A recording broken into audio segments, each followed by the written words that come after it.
Welcome to another episode of Off the Plugin Chain. I'm your host, Dr. Ton. In this episode, what I'd like to do is take a look at a cinematic music cue by a developer called Cinetools. Cinetools presents Frightmare. So this is a pack of sound design cues that are usable for music trailers and TV promos. And it goes on to describe the types of sounds, and most of these descriptions are about it being scary and sinister and basically appropriate for horror movies. You got 5 horror-based cinematic cues. They're recorded at 24-bit, 96 kilohertz. Perfect for cinematic composition, film scores, short movie scores, trailers, commercials, documentaries, just lots and lots of things. But you have to be aware that the stems and tracks in trailer cue series cannot be used to create tracks for library music companies. In that case, what you would be doing is you would be submitting these cues as your original work, and that's not going to fly because they're made by Cinetools, so they're completed cues as they are. So that is one caution I would say in working with something like this, is to be aware that you would have to take different elements of the cues, and you could use those in constructing your own type of cue. You have to be careful about trying to be original. You have to be original in that you're not going to try to recreate the same demo every time. Maybe there's an element from each demo that you want to hone in on, and so you focus on different aspects, different components, different layers within the composition or the cue itself. And so that's where I think looking at these cues is very instructive, and it can be very educational, because in a sense I think what you'd be doing is kind of looking at the cues and trying to sort of work your way backwards, kind of like see if you can reverse engineer the cue. So now I think we can take a look at the cue. There's 10 different tracks here, and the first one is track 1 is the full mix.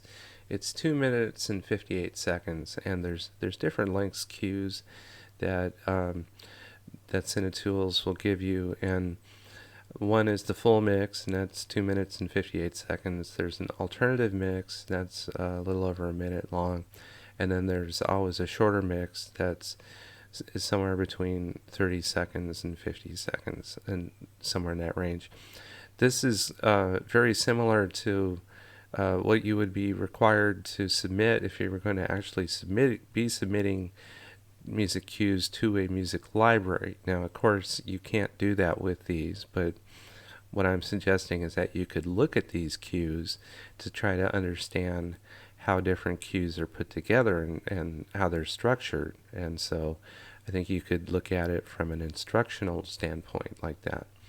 So if we go ahead and just start with the full mix.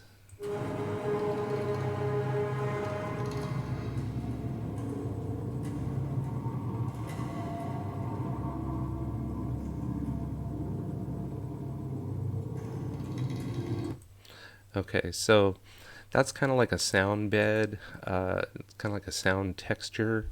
It's not really, anything very melodic or anything like that, but you do get a sense of something kind of ominous, something little unsettling perhaps.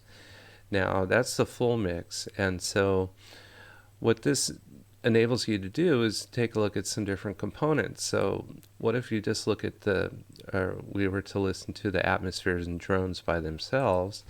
So we rewind it and play those by themselves.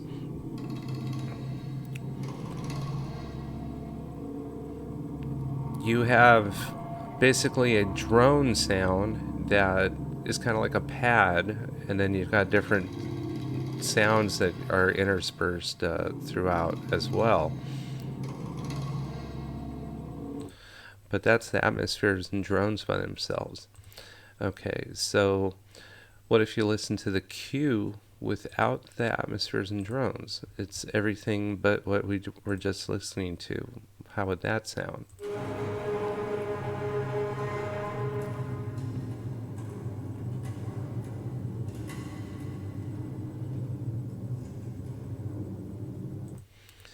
See, and when I listen to this, I think it actually sort of brightens up the top part of the cue.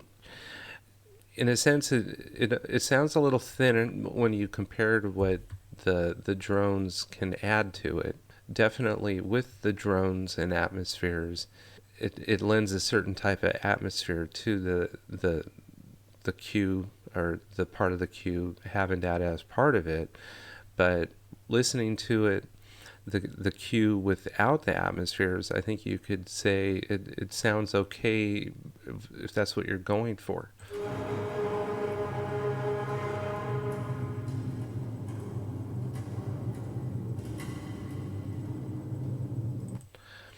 One thing too I would try to caution, or would want people to be aware of, is nowadays a lot of people are always talking about layering, and there comes a point where the layering, unless you're just trying to get a louder sound where you're making a lot of duplications, it's just like one huge octave stream, octaves on top of octaves.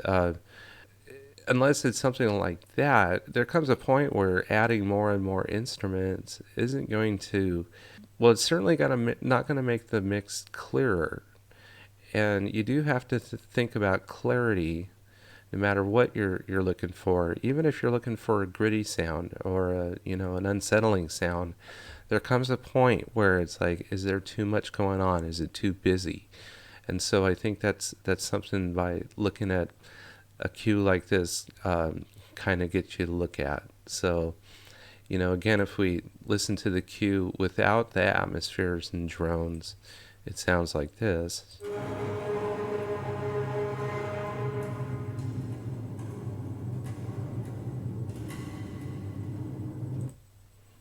And then with it,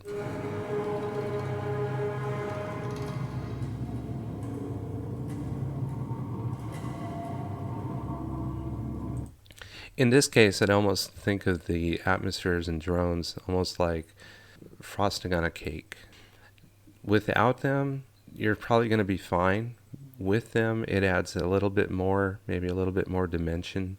But again, it depends what you're trying to go for, and just how many layers do you want to be having to work with at one given time. And you got to make sure that you're heading in a certain direction, instead of just piling more stuff on just for the sheer sake of having more layers. So have to think about what is it that you're trying to convey, what is it that you're trying to do.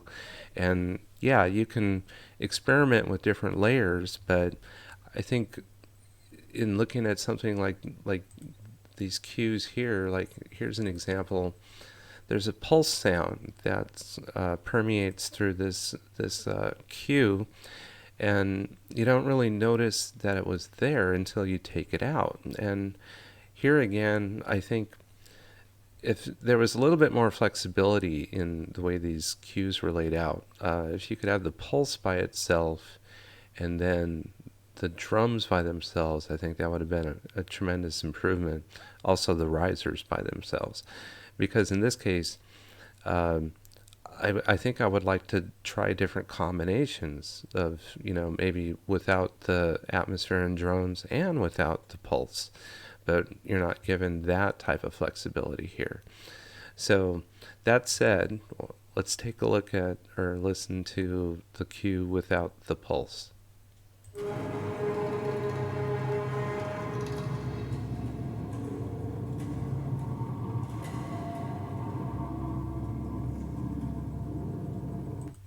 And here I think what you'd find is that without the pulse there, which is a low, it's in a pulse sound that's in the bass range, with this type of cue where you have these type of ominous sounds, a lot of low bass, there's Brahms, there's those all occupy a certain aspect of this, the sonic frequency range. And so what can happen is you can get too much going on down there in the low bass range. And I think this cue is kind of interesting because without that pulse, I think taking it out, you can tell that, okay, it was there before. And I think without it, it kind of illuminates the idea or the aspect that, maybe now there's a little bit more clarity in the low mid range, that with the pulse, maybe you don't, maybe it's fine by itself if the cue has the pulse within it, but here again I think is a nice example that with it, it's perfectly acceptable as well.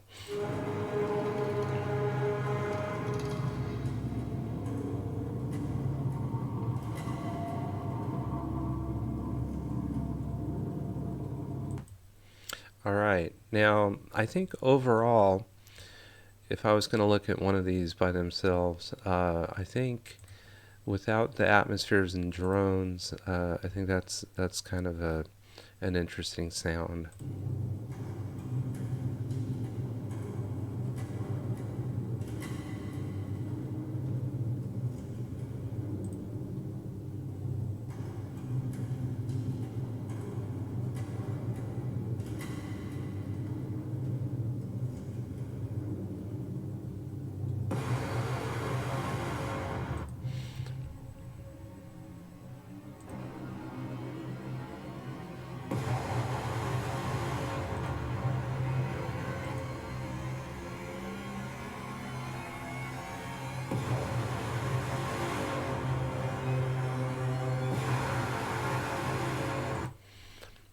I think it was kind of interesting, and through this section is that you could back it up and experiment with this, but you could uh, turn off different layers where you could just hear the risers and the hits by themselves, and if you were to do that, and let's take a look at that, uh, just by themselves, we'll back it up about here.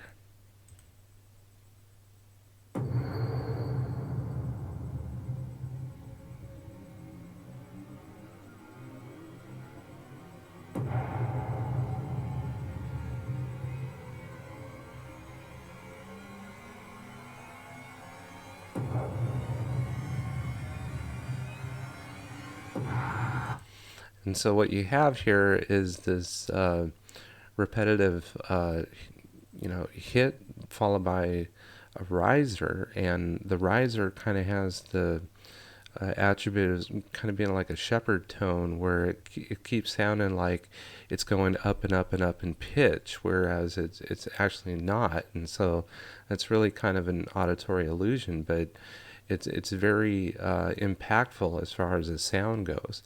And so, incorporating that into your riser definitely gives, it adds to the feeling of anxiousness, and also it propels it forward a little bit. So being able to audition the risers and the hits alone, that's nice. We continue on here.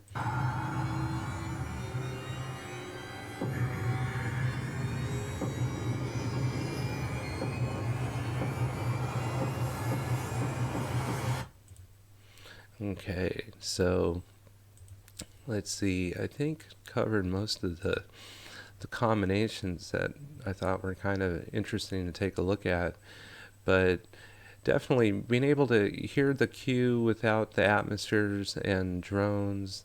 It's nice to be able to do that. Uh, Without the drums and hits, that really didn't add anything for the first 32 seconds of the cue. Without the pulse, um, I think that did for the low end what removing the atmosphere and drones did for the high end. So you're able to kind of hear the cue without so many competing sonic layers happening at the same time. And then also being able to hear the risers and the hits by themselves. So that was very interesting to see how that's put together. So Uh, by taking a look at these different cues, you've got the top one, of course. I've got that in this reddish color. That's the full mix, and so you're being able to compare back and forth. It allows you to try to understand how these cues are put together and if there's a structure to them at all, just what's underlying the movement, the form of each cue. I think this is just an outstanding way. If you can take the time to create a session like this in your DAW of choice and then drop your files in, step through the process just like I'm showing you here on the screen. It can be very instructive and very insightful. So with that, we can listen to the full mix again.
All right. Wow.